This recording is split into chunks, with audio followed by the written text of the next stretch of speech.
Vamos iniciar então nossa reunião esta noite. Nosso núcleo, eu chamo de supernúcleo, nucleão. Vamos fazer uma oração? Quem pode fazer essa? A Natália vai fazer essa oração para nós, para iniciarmos então o núcleo de hoje, nessa sexta-feira conhecida como Sexta-feira da Paixão. Querido Pai, muito obrigado, Senhor, por mais um dia que nós estamos aqui na Tua presença, Senhor. Sim, Deus. Que o Senhor venha abençoar e cuidar da gente, venha estar usando meu Pai para pregar essa palavra maravilhosa em nossos corações. Muito obrigado, Senhor, por ter morrido naquela cruz pela gente. Obrigado pelo seu amor tão imenso a nós. É isso que nós queremos pedir e te agradecer. Abençoe essa palavra, todas as pessoas que vão ouvir e as que vão ouvir depois também. E os que estão assistindo agora pelo computador. Muito obrigado. Em nome de Jesus, amém. Amém. Glória a Deus. Legal.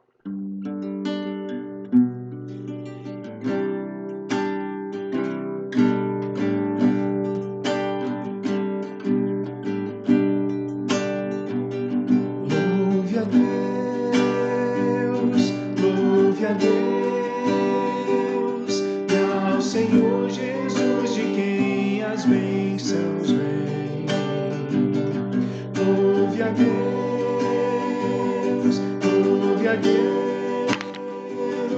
e ao Senhor Jesus de quem as bênçãos vêm. Se o coração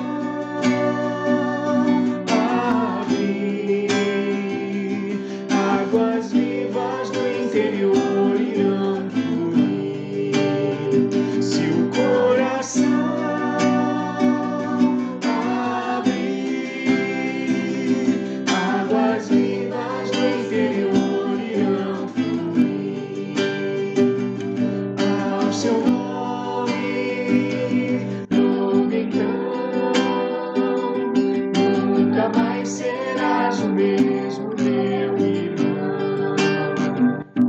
Ao seu nome, louve então, nunca mais serás o mesmo, meu irmão. Se o coração abrir, águas vivas do interior irão fluir. Se o coração abrir, águas vivas do interior irão fluir. Louve a Deus,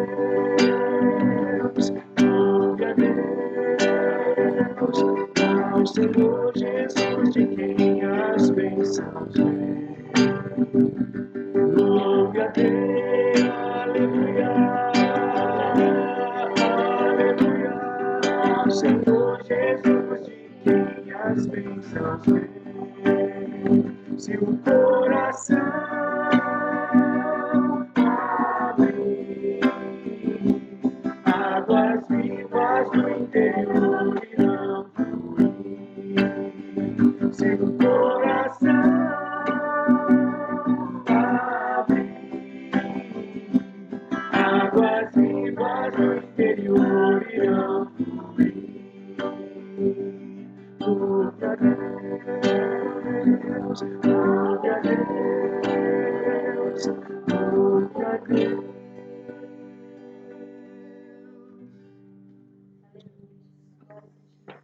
Glorificado seja o nome do Senhor Salvador Jesus Cristo. Que nos deu o seu sangue, a sua vida, para nos remir de nossos pecados, para pagar a dívida impagável que nós tínhamos diante de Deus. Obrigado pela tua graça, pela tua bondade, pela tua misericórdia, Senhor. Eu te louvo pela vida de cada pessoa que está participando nesse momento, deste núcleo, meu Pai, num dia que muitos têm como especial e outros nem tanto.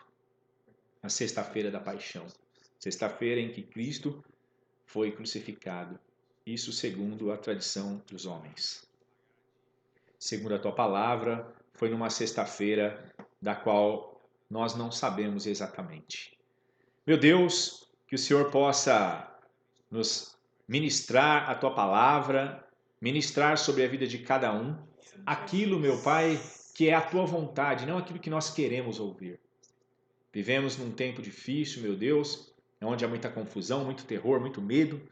Cada vez que nós procuramos nos informar sobre como está o mundo, as coisas estão mais críticas, mais difíceis, Senhor. Mas nós temos esperança, Senhor, porque afinal de contas, o nosso mundo não é mais este. A nossa cidade não está aqui nesta terra, não está em Israel, mas está no céu, aguardando aquele dia, o dia do triunfo dos filhos de Deus. Obrigado pela tua bondade, pelo teu amor e pela tua misericórdia, Senhor. Abençoa aqueles que estão enlutados, como foi postado hoje ali, na família de uma das irmãs da igreja que havia pedido oração. Que o Senhor possa consolar a família ali, dos parentes da irmã Goiás. Que o Senhor possa trazer força, meu Deus, àquele que está enfraquecido, trazer bálsamo de cura àquele que está doente, trazer paz àquele que está desesperado, àquele que está com medo, meu Pai, de contrair algum tipo de doença ou coisa do tipo. Que o Senhor possa trazer espírito de contrição àquele que está endurecido, àquele que está de costas para a luz.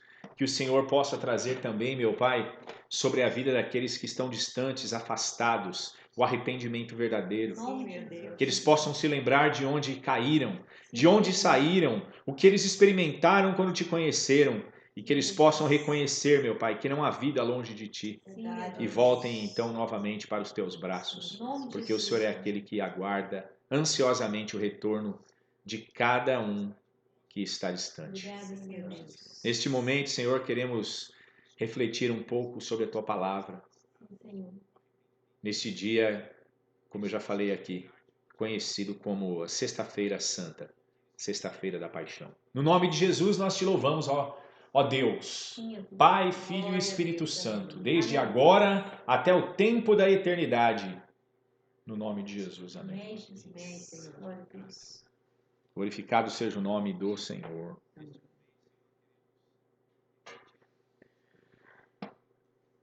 Bom, pessoal, minha mãe está pedindo aqui para mandar no celular do meu pai, mas não tem mais como, já nós iniciamos já o culto. Se algum irmão puder aí mandar o link para o celular do meu pai, deixa eu... para eles acompanharem, que eles não estão conseguindo aqui. Deixa eu ver aqui se eu consigo. Eu acho que não tem como, viu? Você manda-me? Deixa eu ver aqui. Compartilhem também, amados, aí com seus amigos.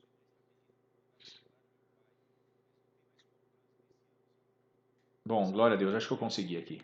Consegui. Compartilhem aí com parentes, amigos. Breve nós vamos conseguir aí, se Deus permitir, estar transmitindo simultaneamente por meio do canal da igreja para o Facebook e para o YouTube.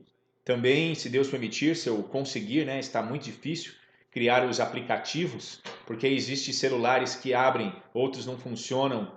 Então, estou tentando criar 2 tipos de aplicativo diferente, que é para os iPhones, né, para esse tipo de telefone de celular, e para os que têm o sistema Android.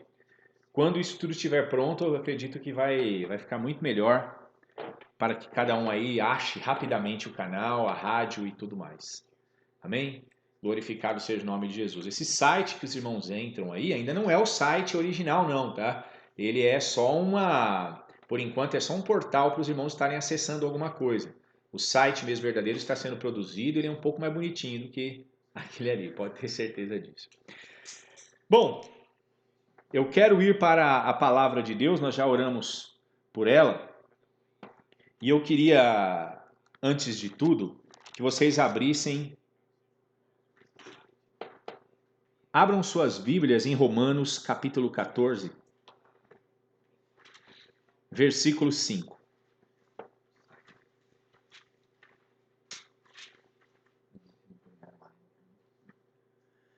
Romanos capítulo 14, versículo 5. Guardar todo mundo encontrar aí. Amém, amados? Romanos capítulo 14, versículo 5 diz assim: Um faz diferença entre dia e dia, mas outro julga iguais todos os dias. Cada um esteja inteiramente seguro em seu próprio ânimo. Aquele que faz caso do dia, para o Senhor o faz. O que come, para o Senhor come, porque dá graças a Deus. E o que não come, para o Senhor não come, e dá graças a Deus. Abre a porta, por favor, meu querido. Glória a Deus.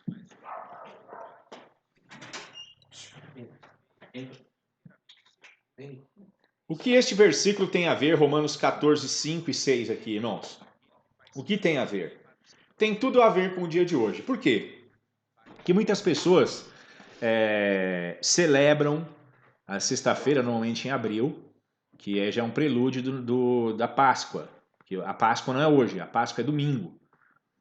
No entanto, é considerada a sexta-feira da paixão. Por que sexta-feira da paixão? Porque a paixão de Cristo foi o doar-se de corpo e alma naquela cruz por todos nós. Porém, há muita religiosidade hoje. Religiosidade que eu digo para os irmãos que chega a se tornar repugnante. Há pessoas que se levantam contra o Natal. Ah, porque Jesus não nasceu dia 25 de dezembro. Ah, porque não existe nenhum versículo na Bíblia que diz que temos que celebrar o nascimento, o aniversário de Jesus. Aí outros se levantam, porque sexta-feira santa coisa nenhuma. Isso daí é coisa do catolicismo romano, e isso e aquilo. Meus amados, o que a Bíblia diz diante de todas estas coisas? Eu acho muito interessante, as pessoas têm o costume de dizer assim, é paganismo, cristãos agindo como os pagãos, é paganismo celebrar a Sexta-feira Santa, é paganismo celebrar a Páscoa, é paganismo celebrar o Natal, é paganismo celebrar o Ano Novo. Essas mesmas pessoas que celebram o Ano Novo, Natal, essas mesmas pessoas que criticam quem celebra o Ano Novo, Natal, a Páscoa, a Sexta-feira da Paixão e outros feriados relacionados ao cristianismo, essas mesmas pessoas celebram o casamento.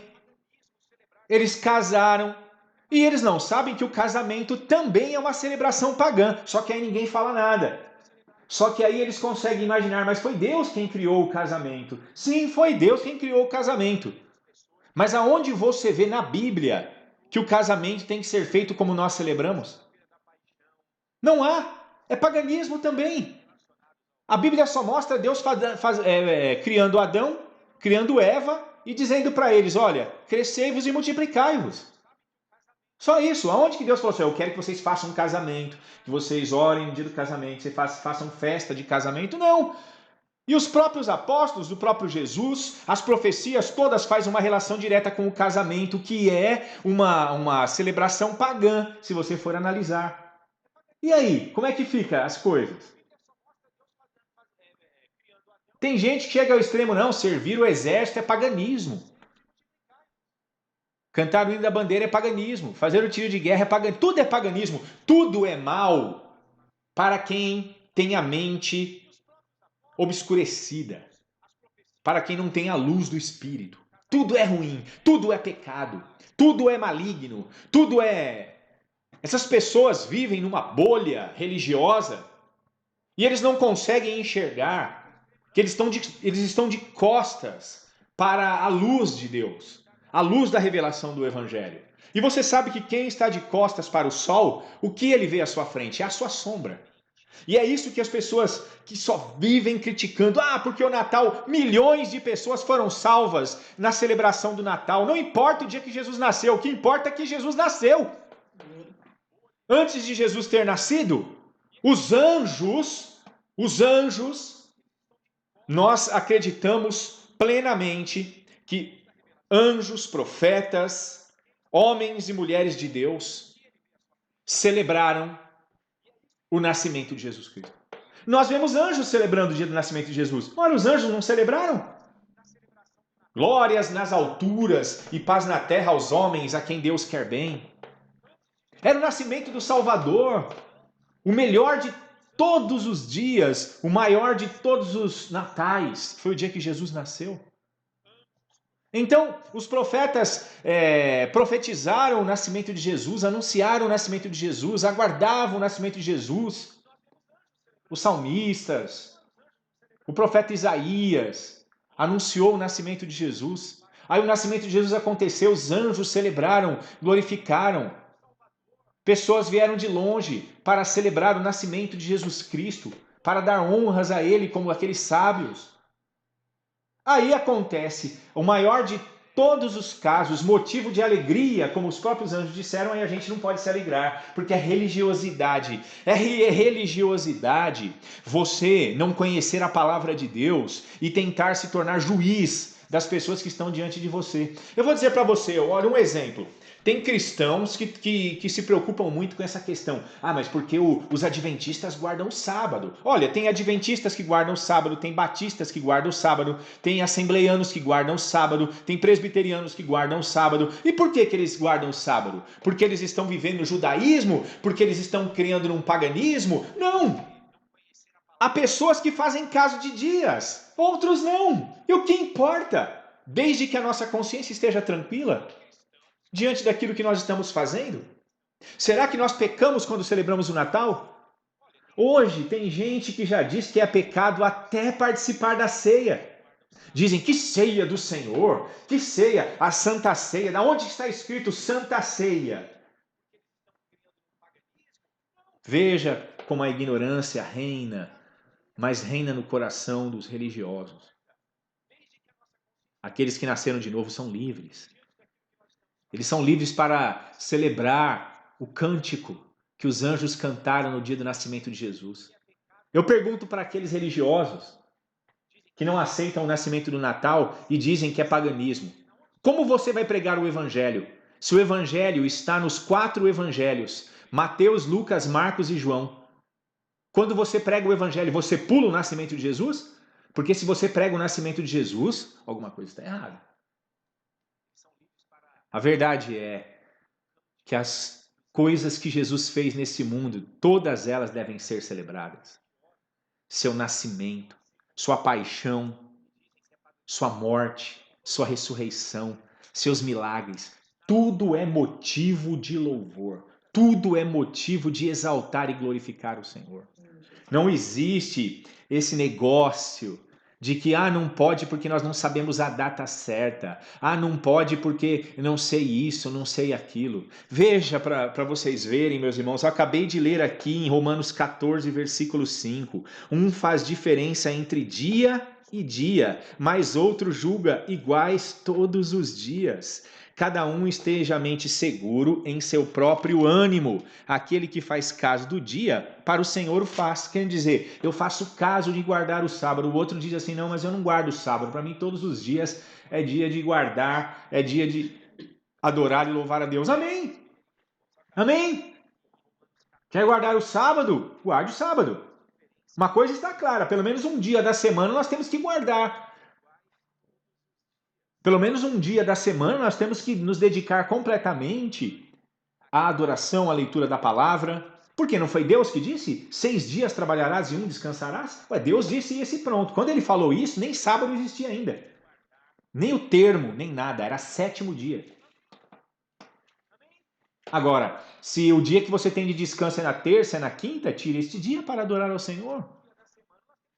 Agora nós vamos julgar os irmãos porque os irmãos lá guardam o sábado. Agora nós vamos julgar os irmãos católicos porque eles dizem que é a sexta-feira da paixão. E na sexta-feira da paixão tem todo um requinte, muitas vezes comem isso, outros não comem. Meus irmãos, meus amados, é tudo uma questão de consciência. Leia comigo aqui, olha, esse capítulo 14 é maravilhoso por causa disso. Ora, quanto ao que está enfermo na fé, recebei-o, não em contendas sobre dúvidas, porque um crê que de tudo se pode comer, e o outro que é fraco come legumes. E um julga que tudo pode ser comido, todo alimento, e outros, não como carne, só como legumes. O que Paulo está dizendo é que aquele que come legumes não se preocupe com o que come carne, e o que come carne Não se preocupe com o que só come legumes, porque o que come só legumes para o Senhor. E o que come carne para o Senhor. Olha só, ele continua com essa mesma lógica. O que come, não despreze o que não come. E o que não come, não julgue o que come, porque Deus o recebeu por seu. Entendeu? Deus recebeu por seu. É filho dele. E ele tem prazer em não comer nenhum tipo de carne, porque ele acredita piamente. Ele tem ali seus argumentos de que não comer carne traz milhares de benefícios para o corpo. E ele argumenta um argumento sadio, biblicamente falando, de que nós temos que ter um corpo irrepreensível, saudável.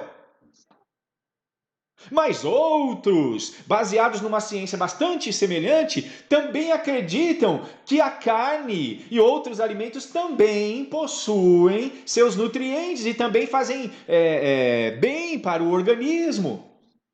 Ora, ele também faz isso e em tudo ele dá graças quando ele se alimenta. Amém? Esse negócio para os judeus até hoje ainda comer carne de porco é imundo. Ora, mas Paulo tinha plena consciência que não era mais. Paulo disse, olha, eu sei que não há mais nada imundo, mas tem gente que acha que é imundo. Então, se aquela pessoa acha que é imundo, deixa ela achar que é imunda. Ela acha que é imundo, então ela não coma, por causa da consciência dela. Agora, o que não acha imundo, comer carne de porco, coma. Olha só, o texto continua. Quem és tu que julgas o servo alheio? Para seu próprio Senhor, ele está em pé ou cai, mas estará firme, porque poderoso é Deus para o firmar. Paulo disse, ora, se aquele irmão estiver pecando por causa disso, ele cai diante do Senhor, ele vai prestar conta diante do Senhor. Mas Deus é poderoso para mantê-lo de pé. Então veja, então por que ficar se preocupando com isso e com aquilo? Aí diz assim, um faz diferença entre dia e dia, mas outro julga iguais todos os dias. Cada um esteja inteiramente seguro em seu próprio ânimo. Aquele que faz caso do dia, para o Senhor o faz. O que come, para o Senhor come, porque dá graças a Deus. E o que não come, para o Senhor não come, e dá graças a Deus. Porque nenhum de vós vive para si, e nenhum morre para si. Porque se vivemos, para o Senhor vivemos. Se morremos, para o Senhor morremos. De sorte que ou vivamos ou morramos, somos do Senhor. Você está vendo aqui, meus amados, como são as coisas? Vivamos em paz, em comunhão.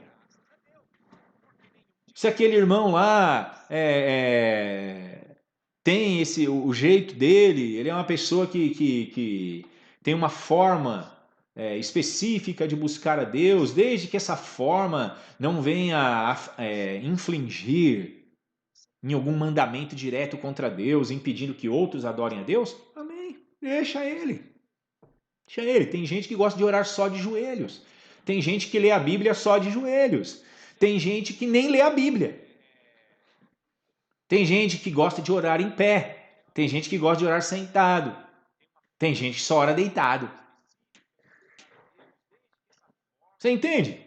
E aí, nós vamos fazer o quê? Não, oração deitada é oração de preguiçoso.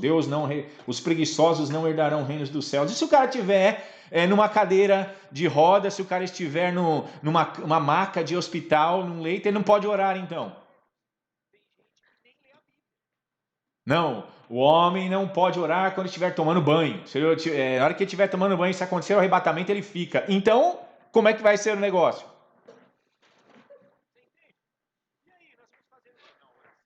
Você sabia que Jesus, quando estava na cruz, ele estava nu?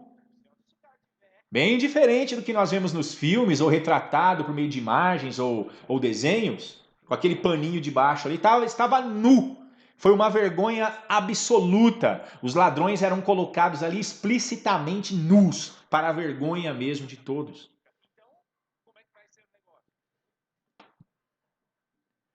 E será que Deus não ouviu o Senhor Jesus na cruz?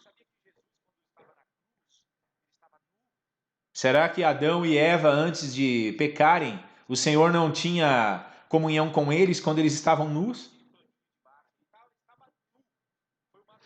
O povo erra por falta de conhecimento. Esse é o grande problema. Este é o grande problema. O texto continua magnificamente. Paulo era um homem extraordinariamente inteligente, tinha a sabedoria de Deus mesmo. Foi para isto, versículo 9, que morreu Cristo e tornou a viver, para ser Senhor tanto dos mortos como dos vivos. Mas tu, por que julgas teu irmão? Ou tu também, por que desprezas teu irmão?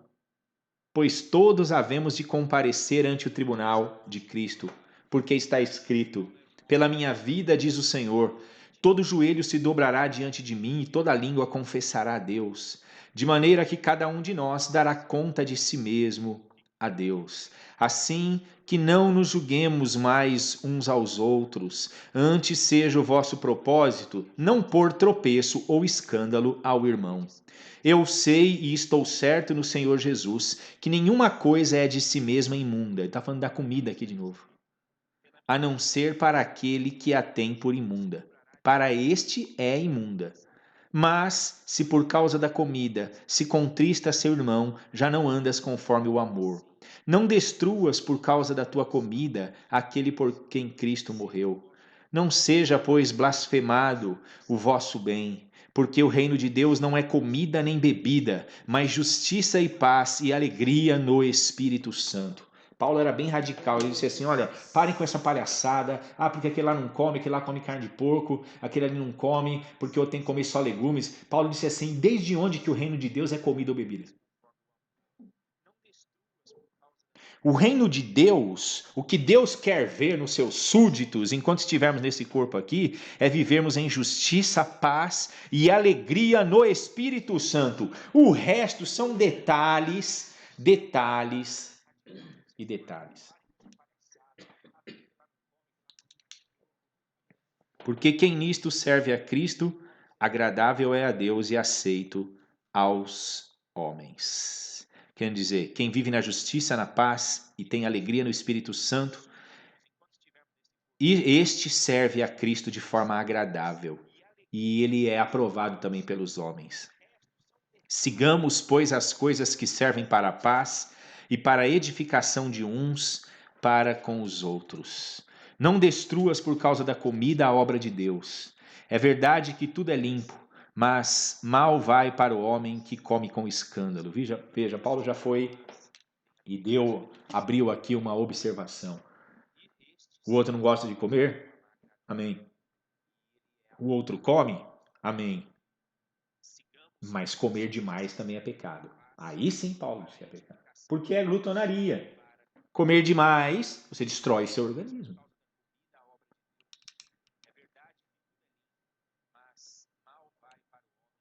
Bom é não comer carne, nem beber vinho, nem fazer outras coisas em que teu irmão tropece, ou se escandalize, ou se enfraqueça. Tens tu fé? Tem-na em ti mesmo diante de Deus. Bem-aventurado aquele que não se condena a si mesmo naquilo que aprova. Isso é forte, hein? Bem-aventurado aquele que não se condena a si mesmo naquilo que aprova, ou que vai contra a consciência, ele está querendo dizer. Não haja contra a sua consciência. A pior tormenta que pode existir para um homem. Se quer ser perseguido quando estiver dormindo, quer ser perseguido quando estiver acordado, é você andar contra a sua consciência. Pode ter certeza disso. Pode ter certeza disso. Mas aquele que tem dúvidas, se come, está condenado, porque não come por fé, e tudo o que não é de fé é pecado. Até para comer, o homem tem que saber de onde veio aquela comida, e aquela comida, ela deve ser apresentada a Deus, porque todas as coisas vêm do nosso Pai até nós. Quem come por comer, achando que é porque ele é bom, porque ele tem dinheiro, isso e aquilo, está em pecado, porque não come por fé. O verdadeiro alimento abençoado é aquele que você reconhece que aquele alimento que está no prato, que aquele pão que está na mesa veio do Senhor.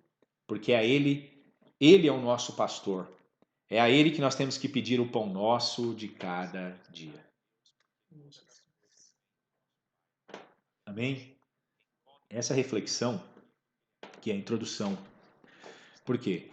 Porque voltando ao que eu estava falando. Hoje é sexta-feira santa. E domingo é a Páscoa. Nós celebramos ou não celebramos? Eu vou dizer para você. A igreja cristã, ela tem um dia específico para celebrar a morte de Cristo, que é a ceia. Não é? A ceia pode ser celebrada todos os dias, como a igreja primitiva fazia, todos os dias no início. Depois acabou dando problema.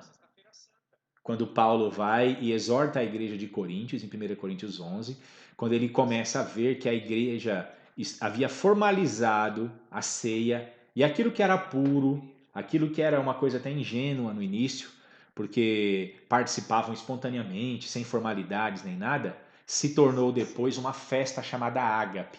E esta festa ágape começou a desagradar a Deus, e isso fez com que os apóstolos reprovassem e acabassem com isso. Então a igreja começou fazendo a ceia todos os dias. A ceia pode ser celebrada todos os dias? Pode, mas é difícil, hein? A ceia pode ser celebrada semanalmente? Pode, mas também é difícil.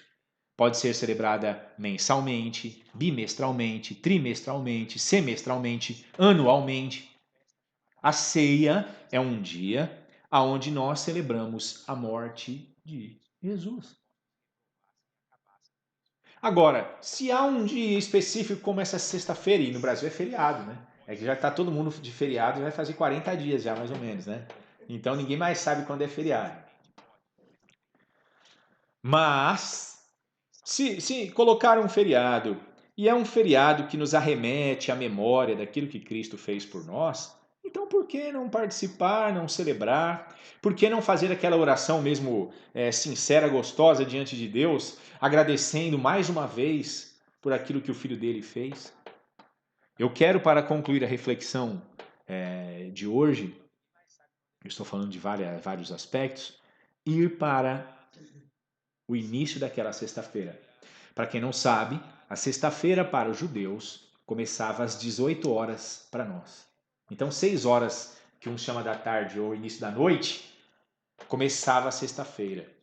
Jesus participou na quinta-feira ali daquela ceia e quando já era de noite, então já era sexta-feira, com certeza já era depois das 18, era 19, 20, 21 horas já para nós aqui. Jesus foi ao Jardim das Oliveiras, conhecido como Getsemane, e eu quero ir para lá com os irmãos nesse momento em Lucas, capítulo 22, versículo 39.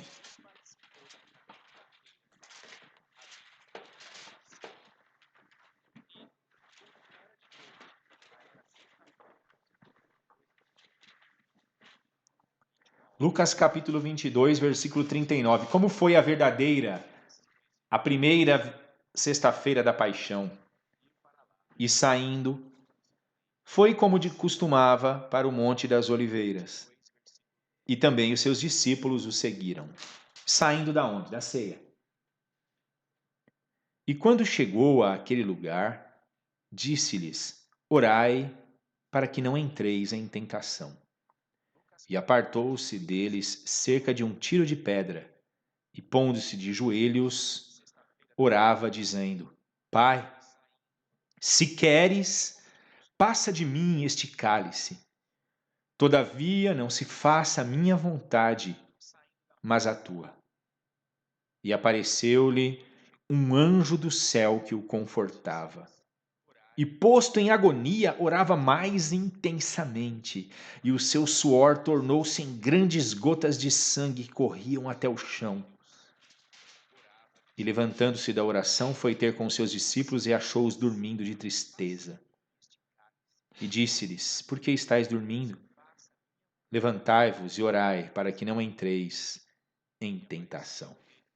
Jesus sai da ceia naquela sexta-feira, que para nós era uma quinta-feira de noite ainda, mas para eles era sexta-feira, já havia começado. E nós vemos ali claramente que peso da consumação da obra de Cristo começava a pesar sobre seus ombros. Aquela noite era uma noite escura, diferente das outras. Não era porque o sol havia se posto, não. É porque era a noite da decisão. Jesus sabia que naquela sexta-feira seria o pior dia da sua vida, humanamente falando. Seria o dia em que ele cumpriria todas as profecias no tocante ao cordeiro que devia ser sacrificado pelo pecado dos homens. Naquela sexta-feira de grande tribulação mental, Jesus começou a ficar perturbado. Perturbou-se interiormente, dentro do seu coração. Começou, como nós vemos no Salmo 22, a derreter como cera. O Salmo 22 tem uma descrição clara disso tudo. Depois nós podemos até dar um pulo lá. A agonia do Senhor Jesus Cristo é a agonia de todos os pecados, de todas as condenações, de todos os gemidos, de todos os ranger de dentes do inferno. Porque a dor que Jesus precisava passar para cumprir com o propósito de Deus, não que ele precisava ou necessitava porque ele era justo, mas por amor a nós, ele precisaria sentir as agruras infernais. Ele precisaria sentir todas as angústias, as depressões, as calamidades, os medos, os terrores que viessem a habitar no coração dos homens na terra. Todos os terrores que podem habitar e destruir o interior e a mente de um homem estava nele. Estava sendo ali tentado pelo diabo. Pensamentos terríveis. Ele sabia que seria esfolado. Ele sabia que iriam deformar o seu rosto de tanto bater nele. Sua cabeça seria ferida gravemente com canas. Ele sabia da coroa de espinhos, ele sabia que a chibata, que a ponta terrível daqueles chicotes romanos com pedaços de metal e de ossos, rasgariam mesmo seu corpo inteiro. Como Isaías havia profetizado, ele sabia que ele seria moído como os nossos dentes moem um pedaço de pão. Ele, o pão vivo que desceu do céu, agora seria moído pelas nossas transgressões. O castigo que nós merecíamos estava sobre ele, e a paz que ele tinha veio sobre nós. Então o castigo que nos traz a paz estava sobre ele. O castigo que ele recebeu nos trouxe paz. Por quê? Porque ele tomou o nosso lugar. O justo pelos injustos, o santo pelos pecadores. A dor que Jesus sentia era tão grande que ele ficou abalado. Pela primeira vez, ele chamou os discípulos para estarem perto dele orando. Ele precisava de gente ajudando ele. Ele sabia que ele sozinho não suportaria tamanha dor. Era uma dor mental, entendam? Era a depressão das depressões, o nível mais elevado que Jesus estava sentindo. O seu coração estava se derretendo como cera. Ele não tinha mais forças. Ele tinha todas as revelações nítidas na sua cabeça do que viria a acontecer com ele. E então Jesus, ali numa petição que provava que ele realmente era homem, que o Verbo se fez carne e habitou entre nós, ele diz: Pai, afasta, se possível for, este cálice de mim. Afasta, se possível for, este cálice de mim. Ali nós vemos a natureza humana. A natureza que, por não contemplar Deus, ela acaba muitas vezes ficando limitada às coisas que o cercam. Jesus, mesmo tendo nascido para isso, ele sabia que aquele momento era um momento absurdamente difícil de se passar. E com certeza ele começa a chorar convulsivamente. Chorar mesmo, como ele nunca chorou, a gritar. Ele começa numa invocação profunda diante de Deus. Eu imagino que os anjos no céu se calaram, tudo que estava no céu parou naquele momento. Tudo. O Pai atentou poderosamente para o seu filho na terra. Bastaria Jesus dizer assim: chega, Pai, chega, eu não quero, não vou fazer isso.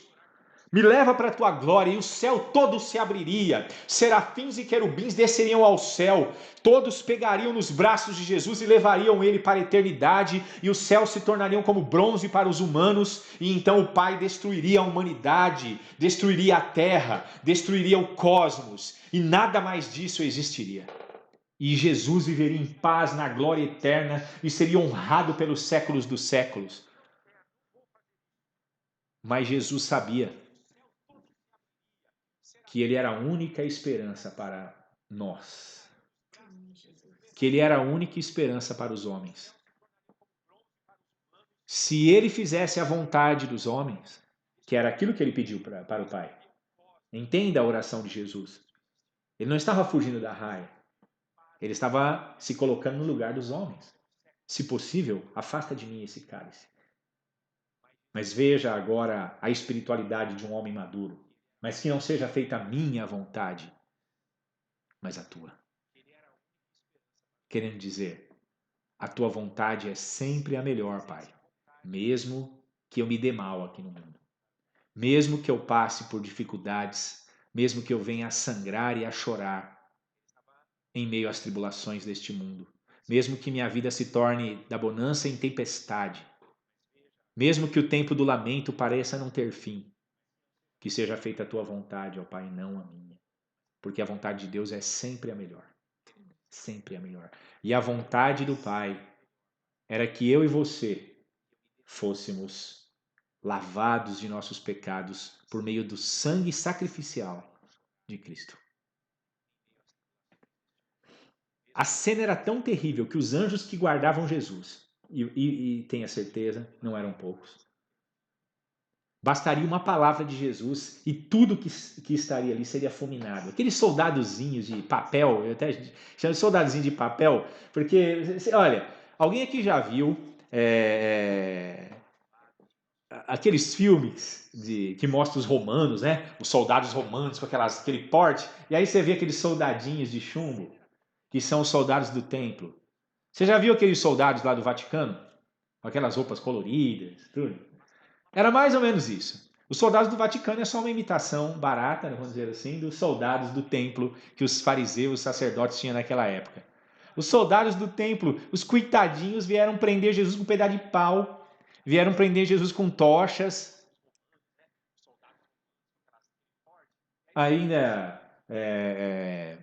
a palavra de Deus mostra, relata, né, que na hora em que eles chegam ali, Pedro vai para cima deles, faz toda aquela loucura de Pedro, no estilo dele, puxa a peixeira, arranca a orelha e tudo mais. Eu disse assim, olha, meu Deus do céu, Pedro, para com isso.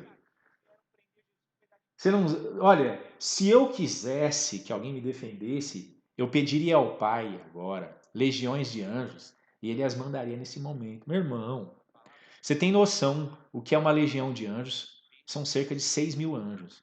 Jesus, pelo que ele relata ali, a quantidade seria absurda de anjos. Olha que um anjo só sopraria, mataria queimado todos aqueles soldadinhos do templo lá, né? Você imagina milhares e milhares e milhares de anjos. Meu irmão, Jesus morreu por nós mesmos. Nenhum homem teria poder de matá-lo, ninguém teria poder de arrastá-lo à força, bater em seu rosto, cuspir nele e colocar uma coroa de espinhos, humilhá-lo. Mas o amor de Deus é tão grande, a bondade e a misericórdia de Deus é algo tão inexplicável, tão profundo, tão extenso, tão alto, que nós não conseguimos compreender. Como Paulo disse, o amor do Senhor nos constrange. O amor de Deus é constrangedor porque ele é muito profundo. A maior de todas as provas, o fato de Jesus ter morrido, foi porque ele realmente deu a própria vida dele por amor a cada um de nós. Ele sabia que se ele voltasse atrás, todos nós pereceríamos. Então ele foi até o fim. Naquele momento de angústia, em que Jesus gritava, chorava ali diante do Pai, numa angústia profunda. Um anjo, a Bíblia descreve, olha que questão, apareceu-lhe um anjo do céu que o confortava. Teve um anjo que estava no céu e não suportou ver aquela cena. Foi uma coisa muito profunda. Os apóstolos que deveriam estar perto de Jesus e deveriam ter se levantado, porque eles estavam à distância de um tiro de pedra, como a Bíblia descreve. Eles estavam a 50 metros, nem isso, de Jesus. Eles deveriam ter visto, ouvido os gemidos de Jesus e terem ido até lá e abraçado ele e orado com ele, mas eles estavam dormindo de tristeza, a Bíblia descreve. Então um anjo vem, e aquele anjo vê o Senhor Jesus ali, e você consegue imaginar como que a sexta-feira da paixão começa? Com Jesus sendo abraçado por um ser celestial, por um anjo. O anjo abraça Jesus, o anjo certamente tomou forma corpórea. E para Jesus não era nenhum espanto, ele não ia desmaiar por ver um anjo, porque foi ele quem criou os anjos. Imagina que coisa tremenda. O anjo abraça Jesus muito forte e Jesus ali convulsionando, abre o olho, vê que era aquele ser iluminado abraçando ele, e o anjo em forma humana começa a ver que o corpo de Jesus começa a transpirar sangue e o sangue começa a passar para as vestimentas ali do anjo. Era uma cena, meu irmão, que nós jamais conseguiremos imaginar. Ah, como eu queria ver algum filme, algum dia, conseguirem chegar a 10% pelo menos dessa cena de um anjo abraçando forte Jesus, Jesus soluçando ali, e eles se abraçando e Jesus falando, Pai, Pai, Pai, sê comigo, tem misericórdia desses homens, e Jesus orando, orando, e aquele anjo abraçando, e talvez até o anjo deva ter chorado junto com Jesus, porque a cena foi forte demais. Meu irmão, não foi fácil não, os anjos, olha, eu sei que tem muitos anjos aqui, eu sei que tem muitos anjos aí, meu irmão. E eles sabem o que eu estou falando porque eles estavam lá, eles viram Jesus ali, sangrando, eles sabem que aquilo que nós estamos lendo e falando aqui é verdade. E para eles foi como 2, 3 dias atrás. Não foi fácil para eles ver o Filho de Deus no céu deixando as suas insígnias naquele trono glorioso dele e se fazendo carne. Não foi fácil, não. Foi uma coisa que eu acredito que incompreensível até para a mente dos anjos. Depois, verem a vida que Jesus passou aqui, sofrimento e pobreza. E os anjos viam estas coisas difíceis de entender. Nem o diabo, que é um anjo, conseguiu entender Jesus. Ele ficava naquela, se tu és, faz isso. Porque ele não conseguia entender como que Deus, como que o verbo poderia ter se tornado carne. Bom, se um anjo não consegue entender isso, quem vai pensar, vai tentar analisar nós meramente humanos, como é que nós vamos entender uma coisa dessa? É muito mais profundo do que nós podemos imaginar, mas que é real, é real. E ele estava ali. E os anjos um deles teve esse momento aqui de vir abraçar. É bem provável que foi bem difícil para o pai ver aquela cena. Não é fácil uma coisa dessa, não é verdade? Não é fácil uma coisa dessa. Você dar seu filho pelos outros, por ímpios, por pecadores. Não que Deus estava fazendo uma coisa no escuro, mas ele sabia pela onisciência que o saldo seria bem pequeno, bem baixo. Seriam muito poucos os que aceitariam o grande sacrifício do seu filho amado, seriam bem poucos. E naquela cena, naquele momento, o pai deve ter indicado aos anjos do céu, vai lá, vai alguém lá e dá um abraço nele, porque é difícil. Está sendo difícil, ele está muito pequeno. Meu filho ficou muito pequenininho. Meu filho está sentindo a fraqueza. Eu consigo compreender de forma muito mais clara a angústia da humanidade por meio do meu filho. Uma das explicações do amor que Deus tem por nós é exatamente o fato de ele ter podido experimentar um pouco, o Pai ter experimentado um pouco das nossas aflições por meio do Filho. Agora, Jesus não experimentou um pouco, ele experimentou totalmente o que é ser humano. O que é pisar nesse chão, o que é sangrar, o que é sofrer, o que é gemer, o que é ser traído, o que é ser tentado, o que é ser abandonado, o que é ser desprezado, o que é ser caluniado. E ali estava tudo somado num fardo terrível sobre as costas de Cristo. E só mesmo um anjo ali para poder consolá-lo. Para você receber o consolo angelical, o sofrimento tem que ser pesado mesmo. Foi grande mesmo. Jesus começa a sexta-feira da paixão, transpirando sangue, sendo consumido por dentro. Mas uma coisa é fato. Como a oração é um meio eficaz. Como a oração pode se tornar um bálsamo na vida daqueles que creem. Porque aquele que estava enfraquecido, gemendo e transpirando sangue e pedindo ao Pai, se possível fosse, afastasse dele aquele cálice, depois que orou, depois que clamou intensamente, que isso foi a maior de todas as orações que algum ser humano já fez na terra, pode ter certeza. Jesus levantou renovado, fortalecido. Tanto foi que ele impediu Pedro, quando os homens chegam para prender ele, impediu Pedro e se rendeu, e se entregou. É a mim que vocês vieram prender, não a eles. Então pode me levar. De onde veio essa força? De onde veio essa glória dentro deste homem? Resposta da oração, do sangue derramado, do sacrifício, da aceitação da vontade de Deus. Todas as pessoas que aceitarem a vontade de Deus, elas serão renovadas. Todas as pessoas que aceitarem a vontade de Deus receberão porções cada vez maiores do Espírito do Senhor. Isso não é para qualquer um, não. Isso é para quem está disposto a experimentar a boa, agradável e perfeita vontade de Deus. Ela é boa, agradável e perfeita para Deus, não é para mim, não. Porque a vontade de Deus nem sempre será satisfatória para mim. Nem sempre vai me trazer prazer. Pode custar a minha vida, eu posso ser esfolado por causa disso. Eu posso morrer, posso perder filhos, posso perder família. Podem destruir a minha imagem. Podem me levar para um lugar e me sacrificarem como se sacrifica um cão.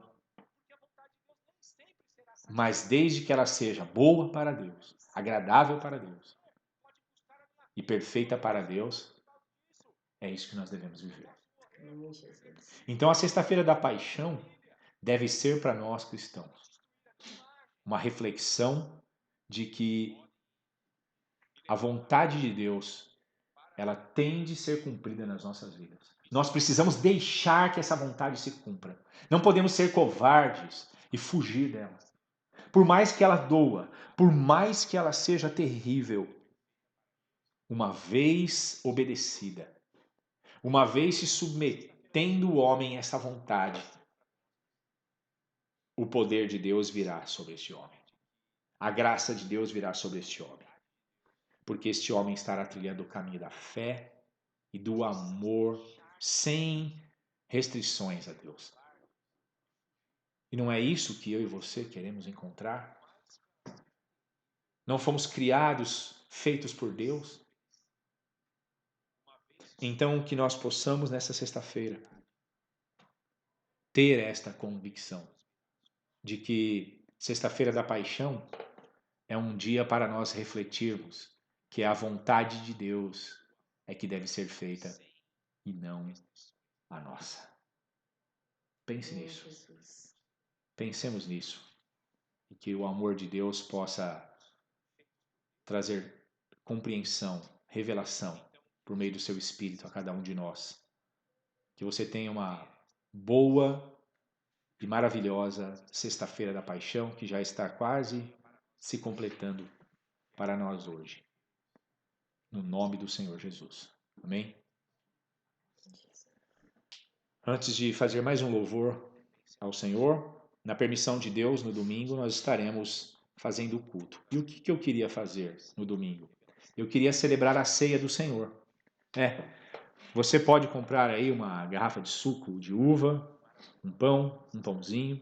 Se não tiver também, não há necessidade, você pode fazer com água mesmo pão.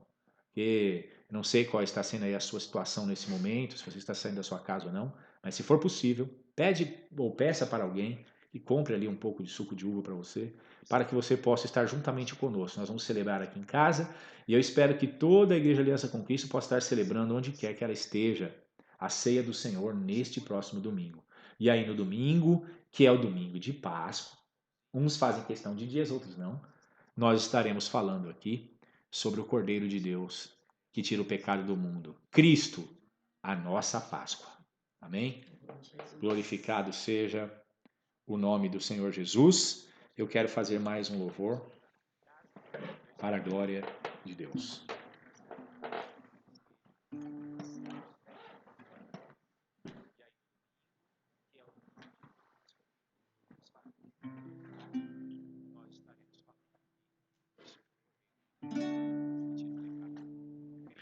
Como você fala Cordeiro mesmo de Deus? É esse que fala? Não, né? Não.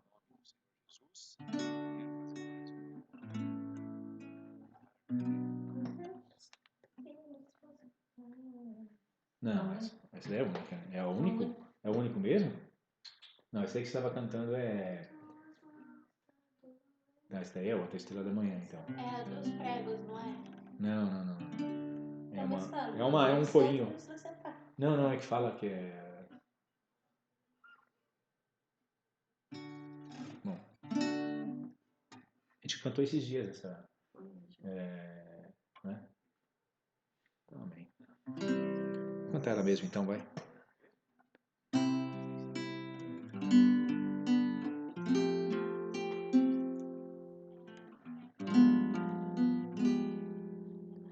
És a nossa estrela da manhã, Cordeiro Santo que nos trouxe a paz. Em tuas mãos está todo vencer, resposta a todo aquele que o clama. A verdade é tua palavra que não podes mentir. Por isso estamos aqui. Mais uma vez. És a nossa estrela da manhã, Olha o tom. Cordeiro Santo que nos trouxe a paz. Em tuas mãos está todo vencer, resposta a todo aquele que o ama. A verdade é tua palavra e não podes mentir. Por isso estamos aqui. Te louvamos, ó Senhor, pelo seu imenso amor. Manifesta o seu perdão e poder, e assim vamos te adorar para sempre. Para sempre, ó meu Deus, te louvamos, ó Senhor, pelo seu imenso amor, pelo seu imenso amor. Manifesta o teu perdão e poder, e assim vamos te adorar para sempre. Para sempre, ó meu Deus.